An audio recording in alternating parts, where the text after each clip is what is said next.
right, let's take a look at the local dailies and anyway, ni sawa tu, leo ni Monday. Tunaanza na business daily leo. Amesema kama tunaona si gazeti tuache. Tutasoma, tutafanya tu. Business daily, Trump shifts reveal Kenya's deep exposure to US economy. And they say disruptions stemming from President Donald Trump's policy shifts have revealed Kenya's deep exposure to the US economy, refocusing attention on Nairobi's efforts to diversify and deepen its trade and development relations with other global powers such as China. Now, since President Trump returned to the White House for a second 4-year term in January 2025, Kenya has been rocked by a series of back-to-back policy changes. This includes a freeze on US aid program funding, delayed renewal of the Africa Growth and Opportunity Act (AGOA), cuts in funding to various UN agencies and programs, the introduction of a 10% tariff on Kenyan exports, and the exemption of American multinationals from global minimum corporate income tax.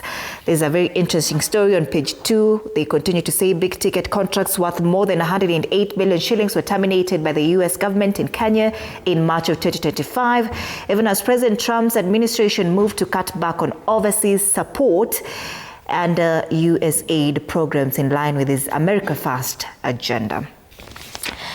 NCBA owners face higher dividend taxes in a Nedbank deal. We talked about this almost the whole of last week. Lakini today they say NCBA group investors who take up shares of South African lender Nedbank in its cash and stock swap buyout will face a higher tax charge on dividends and risk of foreign currency losses when repatriating the earnings from Johannesburg. On the ticker, Treasury grapples with 176 billion shillings bills for court awards backlog. It is exploring alternative sources of revenue beyond the exchequer to clear ballooning backlog of court awards against the government, signaling the strain of contract and other breaches in public finances. Uganda pays KPC 1.2 billion shillings for imports through Mombasa.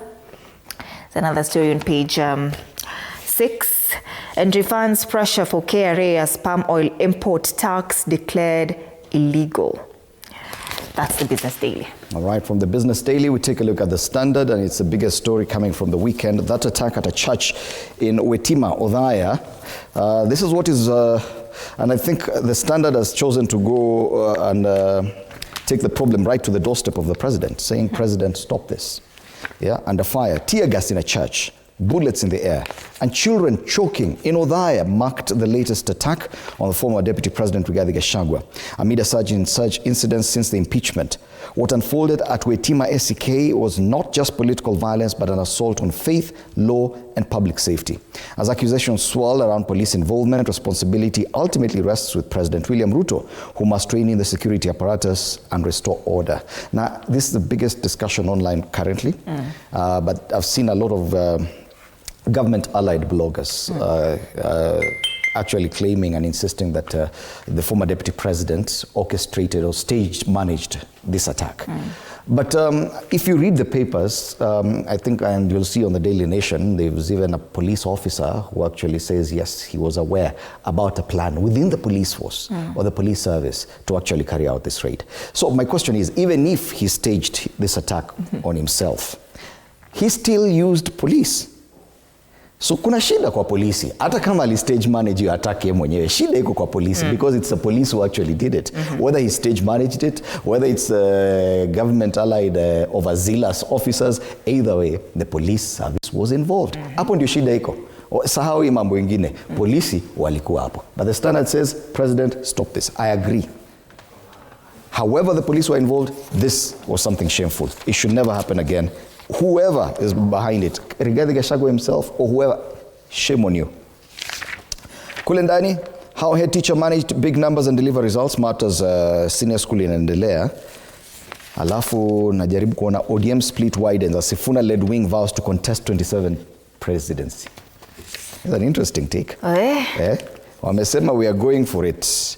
All right. So those are political stories, and I'm taking a look and seeing there's nothing else which is major kwa zile nini za mbele. So tuende kule nyuma. Hata sports, Tanzania's Azam leave Nairobi United absolutely disappointed. Nairobi United's fairy tale run in continental football hit another hard wall yesterday evening after a 2-1 home defeat to Tanzania's Azam FC. So ile habari ya Arsenal itakuja kwa gazeti ya kesho. Simunipe off. Anyway, that's the standard. That's the standard.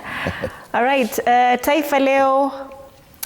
Nashangaa story gani kubwa hapa, lakini wacha tuanze na hii. Gachagua awindwa kama swara. Tunaona gari hapa ambayo imerushiwa, inaitwa tear gas kweli kweli. Aliyekuwa naibu wa rais Rigathi Gachagua ameishambulia serikali ya Rais William Ruto akisema inataka kumuua, huku akionya kuwa hatua kama hiyo inaweza kuitumbukiza nchi katika machafuko yasiyoweza kuzimwa. Bwana Gachagua alisema hayo baada ya msafara wake kushambuliwa kwa vitoza machozi kwa mara nyingine jana, akielekea katika ibada ya Jumapili kanisani Witima ACK Othaya, kaunti ya Nyeri. Katika vurugu zilizozuka, magari yaliharibiwa na wahuni, huku Bwana Gachagua akikariri wito wake kwa jamii ya kimataifa kuingilia kati. Habari kamili katika ukurasa wa pili hapo. Habari nyingine hapa ni Aida ameza ndoano, akubali uteuzi wa Ruto kama balozi katika UNEP. Hatua hiyo inatazamwa kama afueni kwa Rais Ruto, ambaye juhudi zake za kupata uungwaji wa ODM zimekuwa zikipingwa na baadhi ya viongozi wa chama hicho.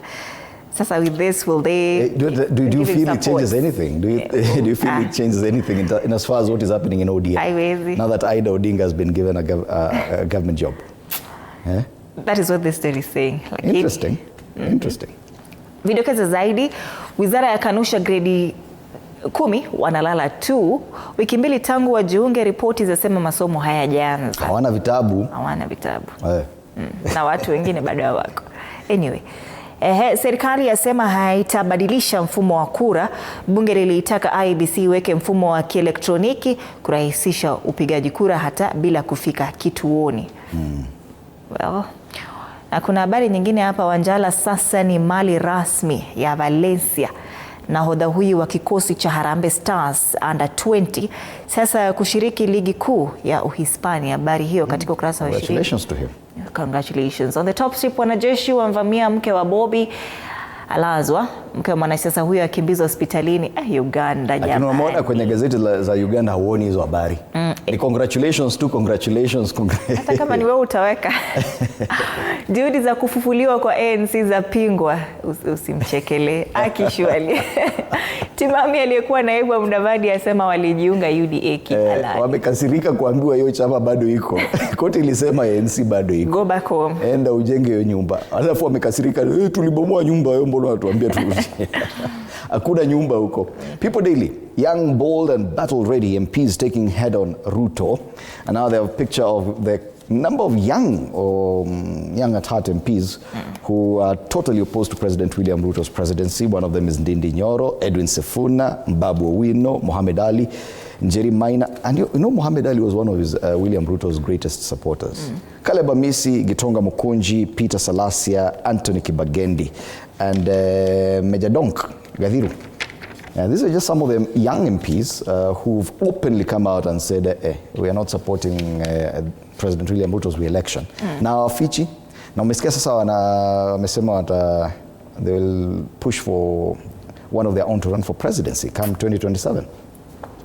So toe to toe they call it, people and politics smart minds. So that's the main story there. The other story is on ODM, why the factional infighting will not end anytime soon. Hata wakipea Aida Odinga job, I don't think the fights within ODM are about to end. I don't think so. In fact, inaweza ongeza. Inaweza ongeza actually, because now once you give that family even more prominence, remember the feud is within the family. I saw a tweet by Raila Jr. saying, musini drag kwa hii maneno, hiyo siasa staki. So there's a family meeting on 1st of February. Oburu Oginga, the party leader, amesema watakutana kama familia ya Odingas, wadiscuss maneno. Sasa tunangoja kuona kama hiyo discussion itasaidia chama. Hii chama ni kama imesambaratika. Pale juu how a unified coast is replacing the mountain as the new kingmakers. Yes, cost wata support nani. That's the People Daily. All right. Tukisonga mbele, the Daily Nation. The main story here is Wambui fights equity auction over 8 billion shillings debt. When President Ruto swept to power, businesswoman Mary Wambui got lucky. The state dropped a 2.5 billion shillings tax evasion case against her. The traders' companies also went on to bag multi-billion shilling tenders to import foodstuff, as she too was appointed to a plum state job. But her business empire is under threat from 8.2 billion shillings loans, with Equity Bank seeking to auction her flagship asset, Glee Hotel. Where? Very beautiful hotel if you've been there. Yes. Ile Glee, ile moja. Ile moja. 8.2 billion shillings. Unaona hapa, as a borrower, Glee Hotel has borrowed 6.186 billion shillings. This is Wengine imeborrow tena 9.9. That's a few shillings shy of a billion. Yeah. So the Glee Hotel peke yake is 7 billion shillings. Imeboro. Hata hizi kampani zingine wanaitisha tu kidogo kidogo hapa. Ms. Wambui says through her lawyer that the chairperson of Glee Hotel Limited confirmed that she is unable to pay the money because all her businesses were constrained to access credit facilities.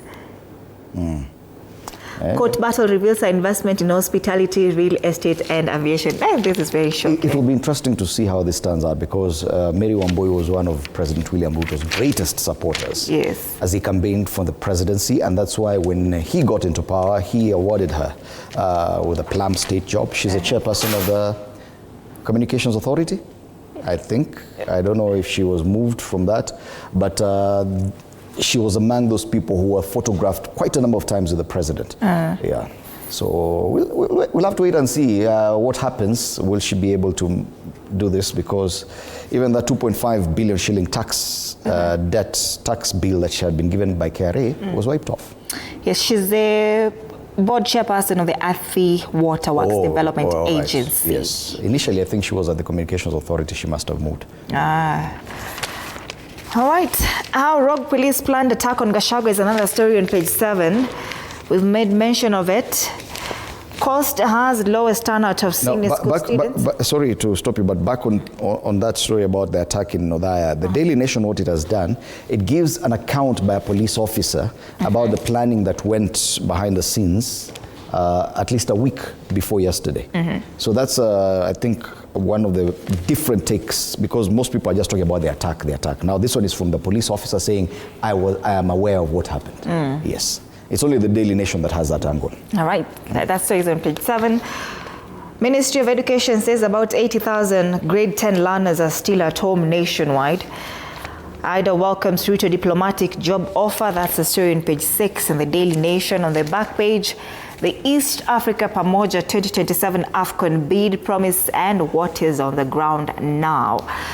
Preparations focus has shifted to the region with just 17 months remaining to the big kickoff in June next year. I saw a comment Nigerians were saying that AFCON can't take place in Kenya because we don't have roads. We don't have roads. We don't have and Nigeria has roads. And electricity. I was there in the comment section. If you find me, I was defending Kenya. Wanaongea ni kama watu wa Man U tufua. Kuna story when it comes to education on page 2. Yes. So apparently there's an accumulated debt of about 11 billion shillings owed to publishers. And this is the reason for the delay in distribution of grade 10 textbooks. So the government has to pay the 11 billion so that grade 10 can start learning. So it's true. Hawasomi, wamelala tu, hawana textbook. Serikali iko na deni. That story about Glee Hotel, it was spread up page 4 and 5. So it's an interesting story. Treasury rules out remote voting over low IEBC trust. On the back page, ndio hiyo na Talanta Stadium. That stadium is so beautiful, by the way. It is. Yes. Waache kusema ati hatuna barabara. Hata reli tuko nayo. Watu wa Nigeria. Hata stima tuko nayo. Hata stima tuko nayo, sio kama jirani. Actually, Nigerian pia hawana stima. Hawana stima. From the Daily Nation, we take a look at the Star. Fresh, independent, different, a fresh NSSF raid on salaried to further erode take-home pay. Now, new rates will only apply to those earning 108,000 shillings and above. Those earning below that monthly do not need to worry. The story is on page 4 and 5. This thing has been happening. So anyone earning between 7,000, around 7,000, they'll be deducted 420. That's not changing. 9,000, they're being deducted 540. That's not changing. 50,000 is your salary. You're paying 3,000. That's not changing. Once you get to 108,000, now from the deduction you'll gonna put a 4,320. It goes up to how much? 7,200. If you're earning more than $500,000, yes, you are paying 8,640. That goes up to 30,000. Yes. So that is how things are changing. So this is significant. Mimi najua salary yako iko hapa, najua pali uko na najua ile utadidaktiwa hapa, pole sana. Koma. Koma wewe. Right. Some of our guests are already in studio ahead of State of the Nation. I can see Kathy Rungu and Bwana Orogo, Daniel Orogo already with us. Karibuni sana on set. Even as we continue taking a look at the dailies, just feel free to walk on set so that probably you can even engage with us as we continue with these discussions. Karibu sana. Thank you so yeah. much. It's good to see you this lovely morning. Thank you so much. Yeah. Good morning. Kathy, good morning. Good morning. Karibu sana. Good to see you. Good to see you too. Good morning. Good to see you. Yes. Even as we continue with this news review, of course, that story about the attack on the church in Othaya, Wetima village. I know Kathy comes from that area. And najua Wetima iko wapi. Those people are very peaceful. People in Othaya are very, I've been there enough times. They are very, washosho na waguka, very peaceful, watoto wadogo. Tear gas, they will never forget. Gachagua tear gas in Othaya church as ODM battle rages. So yes, what's happening in that front. So hapa kuna worshippers, anti-worshippers wept.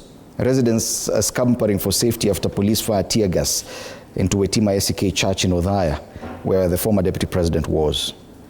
Kenya to feel the pinch after America finally withdraws from WHO. Now things are really changing. Na kuna ile threat even the UN will be affected once the US completely withdraws from the UN, which is the US remains the biggest financier of the UN. If they do, watch hata ile plan walikuwa sema they are moving 80% of UN to Nairobi. Mutaitana. Mackenzie wars grow as police want him charged with kwa Binzaro deaths. Ule jamaa huko Shakahola ana shida. That story is on page 22. Wache iendelee hata anatoka aende wapi. So that's the main story. Lakini NSSF wanakujia hiyo payslip yako wanakata kufieka. On the back page of this paper, it's Tusker moment. Tusker FC produced a composed yet dramatic display to edge out KCB at Kasarani Annex on Sunday. So local football making it to the back page of the Star. Fresh, independent, different. Grab yourself a copy. All right, we start